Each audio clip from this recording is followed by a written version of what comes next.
dove ci troviamo in questo momento? Troviamo il casello di Due Ville della Valdastico Nord a 31. Stiamo entrando, andremo a direzione Piovene Rocchette. Ecco, mi pare di capire sì che prenderemo la direzione Piovene Rocchette per poi provare a entrare lungo il primo tratto della Pedemontana, è corretto? Sì, esatto.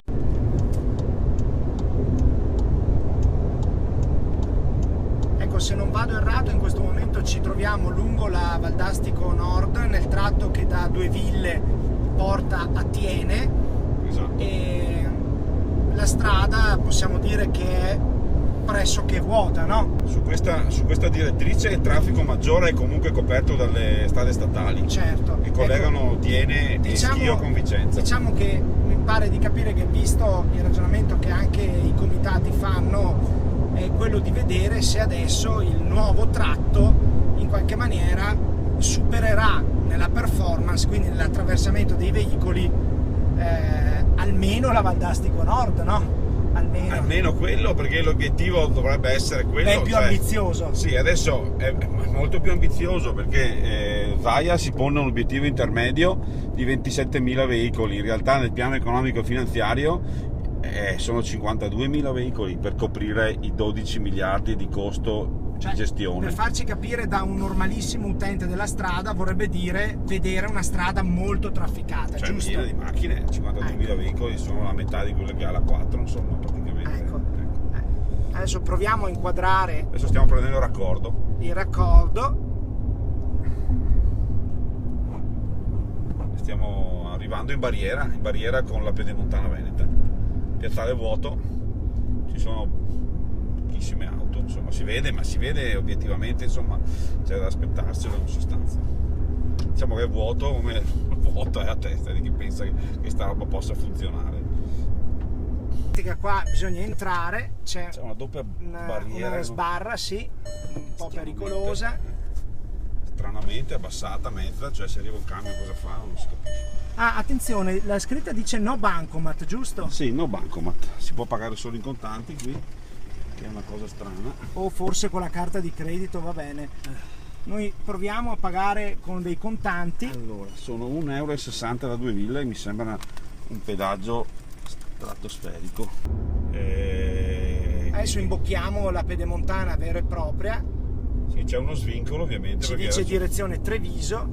Dunque, abbiamo percorso pochi metri, il limite di velocità massimo consentito è 110 se non vado errato. Sì, esatto. E davanti a noi che spettacolo si para innanzi, come si diceva una volta.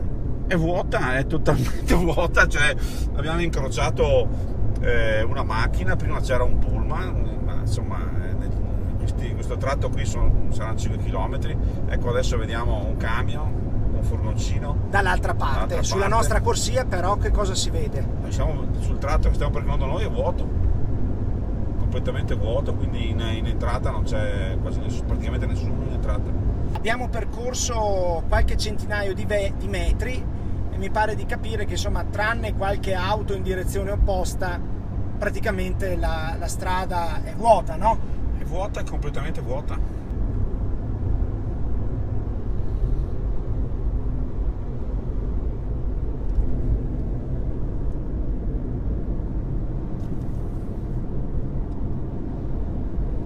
Che pensieri, che riflessioni si possono fare in un momento come questo? Che il traffico è fuori da questo tratto, è proprio sopra di noi adesso. Il traffico vero sta sulle connessioni intercomunali, tratti brevi.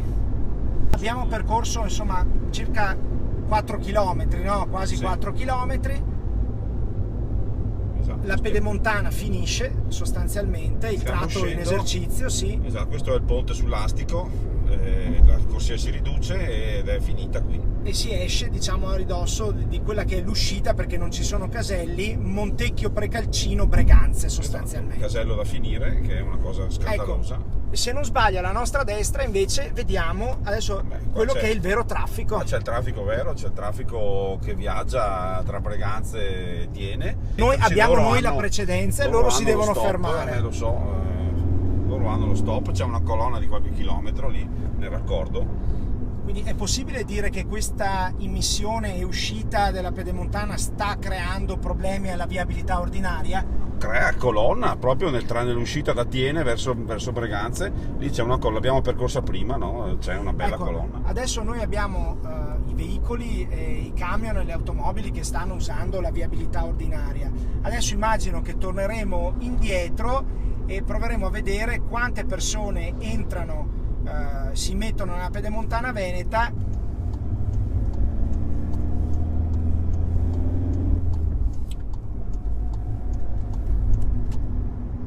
Colonna si vede, questi qua sono mezzi che vengono dalla strada di Tiene e vanno e prendono tutte le strade ordinarie sostanzialmente. Il traffico è qui, resterà qui anche. Adesso ci avviciniamo al raccordo.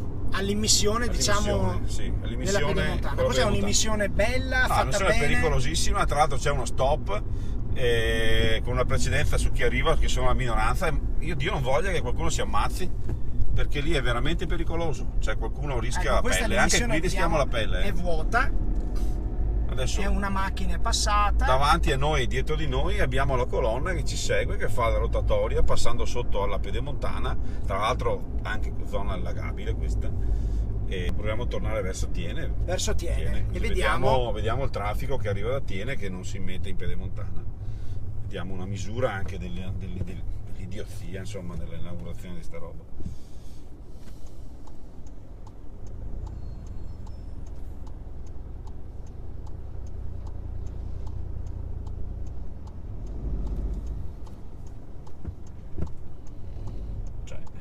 L'uscita di pedemontana andava fatta su questa rotatoria, usandola, non con quel sistema pericolosissimo, a far rischiare la pelle alla gente.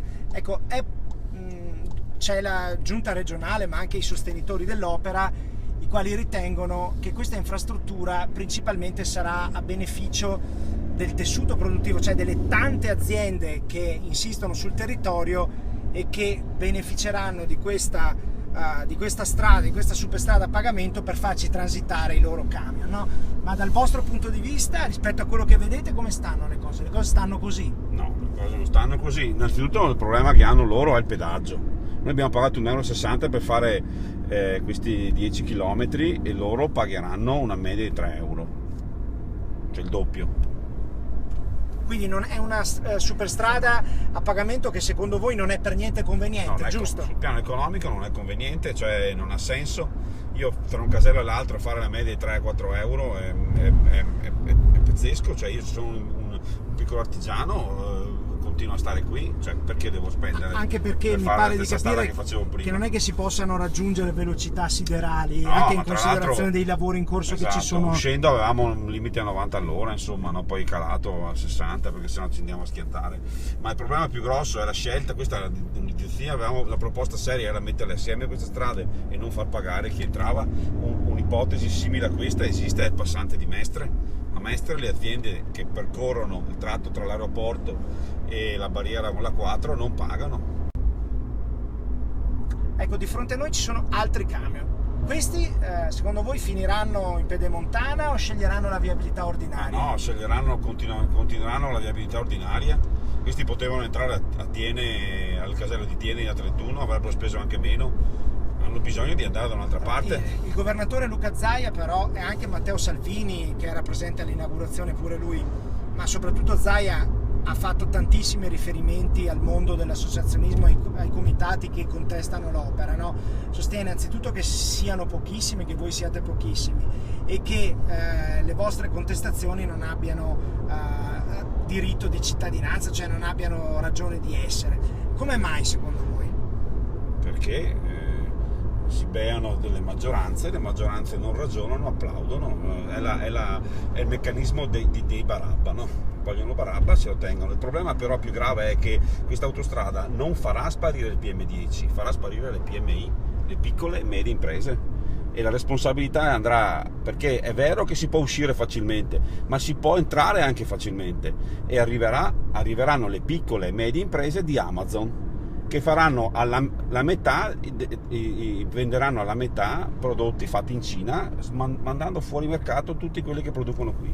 È l'autostrada di Amazon questa, Sul piano economico questa è la realtà, basta vedere Brebemi, Amazon si è installata lì, se non sarà Amazon sarà Alibaba, i cinesi, ci abbiamo fatto anche un accordo con i cinesi, quindi sul piano economico non sono imprenditori che ragionano così, e i politici che le rappresentano, Zaia e Salvini, si bevono, sono prenditori, guadagnare per guadagnare, pianificazione zero. Secondo voi l'unico effetto in realtà questo sarà quello di vampirizzare il tessuto produttivo per quanto riguarda l'aspetto della produzione e della distribuzione delle merci, e poi avere un impatto, come posso dire, devastante sul piano ambientale, nonché un impatto devastante sul piano delle finanze della regione. È corretta la critica? Cioè, è corretta la sintesi che ho fatto? Sì, okay. correttissima, i costi ambientali saranno altissimi, siamo 70 km dentro l'acqua e non le abbiamo costruite noi, tutti ci vengono a dire che sono scelte ambientali, sono scelte tecniche in ragione di come si è voluta fare l'autostrada e non una superstrada.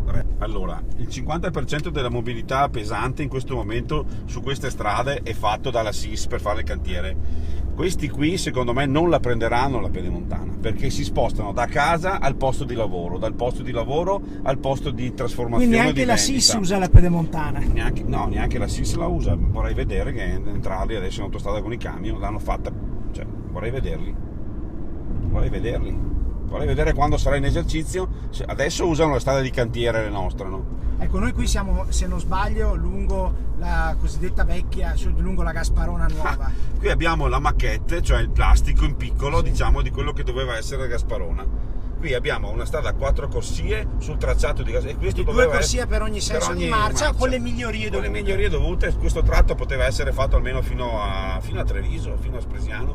Però Zaia sostiene, dice: guardate, io volevo l'autostrada non a pagamento, però sono stati i sindaci che sulla spinta del mondo ecologista hanno fatto pressioni perché si facesse questo tipo di superstrada a pagamento con i margini, diciamo, con le fasce di rispetto diminuite e via discorrendo. Perché è una cazzata detta da uno che non sa che cosa dire, perché in realtà il progetto del 2001, da cui lui si è ritirato come presidente della provincia, prevedeva un'infrastruttura uguale a quella che abbiamo appena passato, il primo tratto qua di Tiene. Quindi state dando a Zaia del ballista praticamente? Ma sì, racconta storie, no? Cioè lui si è ritirato e ha consentito, con questo suo ritiro insieme a Galan e alla presidente della provincia di Vicenza, no, l'entrata in gioco della Mantovani, di Baita, che sono loro i proponenti del progetto di finanza, e lui se l'è masticato. Ma scusa, tra un piatto di spaghetti io ho preferito mangiare un piatto di merda, e adesso la merda ce la sta dando a noi, ce la sta vedendo. Si chiama inculata pedemontana questa. Ecco, un'altra cosa io vorrei capire. Cosa parliamo? Inizialmente quest'opera venne venduta sul piano mediatico ai veneti come un'opera in cui non si sarebbe pagato il pedaggio, giusto? Certo, ecco, questo è lo schifo invece oggi della comunicazione della stampa asservita, no? Perché qualche anno fa ci hanno raccontato questo, che i veneti non pagavano nulla, che il contributo regionale si sarebbe fermato a un centinaio di milioni, no? 120 mi sembra, una cosa ridicola. Adesso siamo a un contributo pubblico di 914 milioni. La regione ci ha messo 300 milioni. Se torniamo indietro e facciamo un ragionamento storico serio, ma la storia interessa a nessuno, bastavano altri 300 milioni per fare i 60 km che collegavano a 27. Questo per quanto riguarda i contributi. Rimane il fatto, noi adesso la stiamo pagando 2 volte. Certo, qui anche la promessa di non pagare i pedaggi è venuta meno. Certo, avevamo le esenzioni teoriche, no, all'interno di questo progetto di finanza dovute ai residenti, date ai residenti. Con la revisione, la seconda revisione sono diventate della concessione sono state ridicole, con la terza sono sparite, è responsabilità di Zaia averle tolte le esenzioni.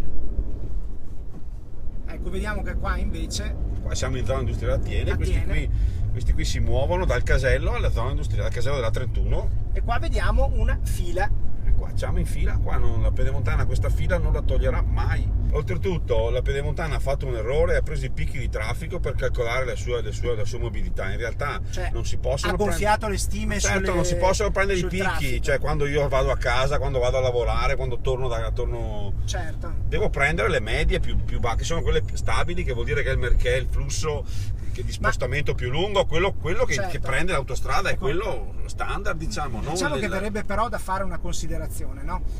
Il Veneto ha attraversato il problema del Mose, poi che doveva risolvere tanti problemi non li ha risolti, addirittura non riesce di fatto ad andare in esercizio. Poi c'è stata la volta della Valdastico Sud, avrebbe risollevato i problemi di molte zone attraversate dal percorso, di fatto non la utilizza nessuno.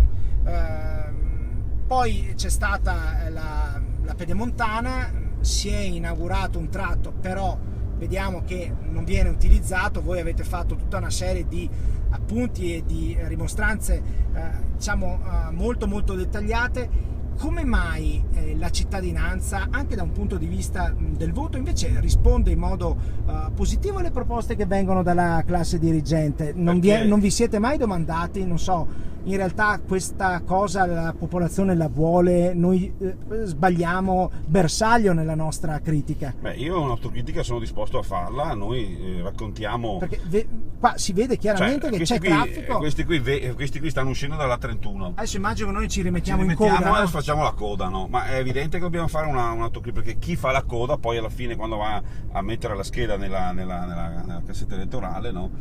Vota chi vuole. L'autocritica che poi dobbiamo fare noi è che in realtà noi raccontiamo la parte denstroens della questione, e sulla parte su cui vogliamo costruire o fare le proposte non veniamo mai capiti, non riusciamo noi a farci capire. Questo sono disposto anche ad ammetterlo, perché la problematica grossa trova poi la risposta semplicistica a livello inguinale, no? Da parte di chi viene a fare il comizio e ti dice che con l'analisi costi-benefici Leonardo non avrebbe fatto nulla, ma Leonardo lavorava per i principi, e se la risposta è togliamo il meccanismo dell'analisi costi-benefici, togliamo la legge che regola i contratti pubblici, come è stato fatto in questi giorni. Vi state dicendo che siete stati è una risposta semplicistica. Noi vogliamo che le opere si facciano rispettando le regole, le norme, e si facciano dove servono. Qui abbiamo un'autostrada e questo traffico non lo intercetterà mai, invece di avere viabilità seria, no? Abbiamo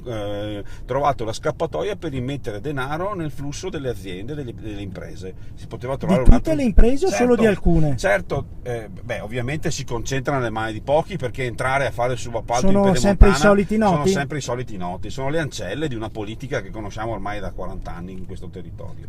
Ci sarebbe poco da lamentarsi se l'opera servisse, no? Poi sul piano urbanistico e territoriale è una cazzata ciclopica, perché costruirà ancora sprawl, cosiddetta dispersione edilizia, Villetta Capanò, ancora dove la farà attorno ai 16 caselli, ai 13 caselli anzi, perché 3 sono le barriere, la farà lì. Però se continuiamo con quel modello, no, abbiamo perso in partenza. È possibile che attorno a questi interessi, che ci saranno sicuramente relativamente alle aree di sviluppo per quanto riguarda gli svincoli, i caselli, alle aree di espansione vicino alla Pedemontana, è possibile che attorno a queste aree qua ci siano degli appetiti anche di natura mafiosa? Bella domanda. È una domanda seria da porsi, perché siamo in un territorio che non ha più le infiltrazioni, ha il radicamento delle organizzazioni mafiose, che arrivano con il denaro, non arrivano e lo offrono, lo pretendono, riescono a comprare anche le cose a prezzi molto bassi. E sul commercio questo si è già visto, sugli investimenti ci sono inchieste che lo dimostrano.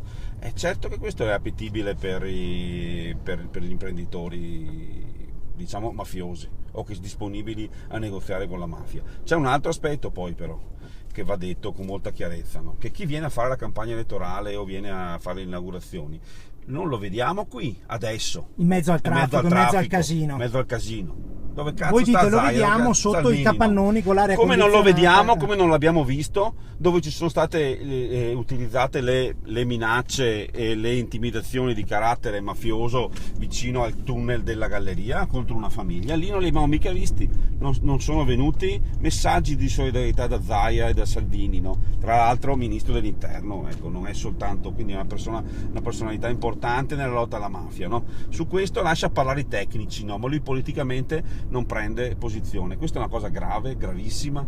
Non siamo sudditi, e non ci bastano le strade per avere dignità dei cittadini, sono altre le questioni più grosse. Quello che abbiamo visto oggi è la dimostrazione che la Pedemontana Veneta non toglierà le colonne di traffico dalle strade che percorriamo ogni giorno. Anzi, abbiamo capito che Zaia ci racconta delle favole e delle storielle e lo sfidiamo a un dibattito pubblico sui problemi legati al traffico, alla mobilità e alle questioni che sottendono a questa finta approvazione del nuovo casello di A31.